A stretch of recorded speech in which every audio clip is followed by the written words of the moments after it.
Қайырлы күн баршаңызға. Бүгін сіздерге қазақтың ұлттық тамағы бешбармақ дайындауды көрсетемін.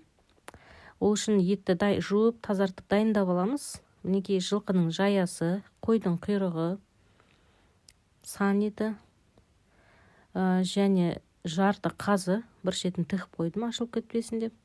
Және мынау сиырдың тобығы, лыткасы. Оны қосатын себебім, сорпасы өте дәмді болады, және қамырдың дәмі де әдемі болады. Майы жақсы шығады. Кастрюляға суды құйып алып, мұздай суды. Оған жуылған таза еттерімізді саламыз. Ет батып тұратындай болу керек суы. Одан кейін отқа қоямыз. Бір жарты сағатта ол қайнап бастайды. Бетіне шыққан көбіктерді міндетті түрде ситамен алып тастаймыз.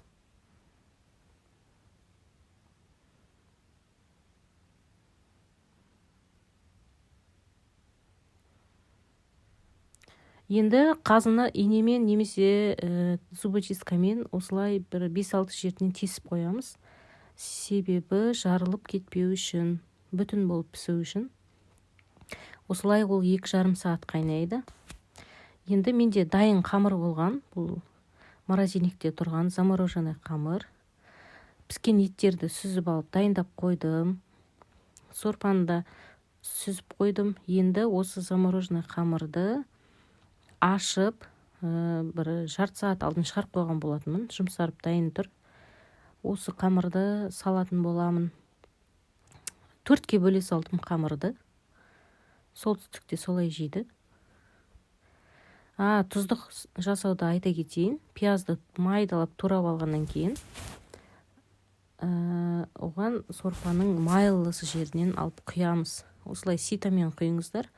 Сол кезде артық заттың бәрі қалып қояды да, сорпасы прозрачный, әдемі болып шығады. Пиязды да бір қайнатып аламыз. Енді қайнап тұрған сорпаға жаңағы 4 бөлікке бөлінген қамырды саламыз. Қамыр қайнағаннан кейін де араластырып тұрамыз. Бір 15 минутта пісіп қалады. Мұздай су бір кружка алып құйып жүрсеңіздер, қамырларыңыз жабыспай бөлек болып піседі. Енді қамырымызды сүзіп алдық, оның бетіне тұздықты құямыз. Одан кейін етті тураймыз өздеріңіздің қалауыңыз бойынша. Солтүстікте ірі қылып турайды. Мен орташа турағанды ұнатамын. Мінекей бұл шұжық. Және айтуды ұмытып кетіппін. 4-5 картоп және бір сәбіз салып пісіресіздер. Ет бешбармақ дайын. Осылай ұсына беріңіздер қонаққа. Дәмі өте жақсы шықты. Және сорпасына айран қосып ішсеңіздер болады. Сіздермен бірге болған Меруерт.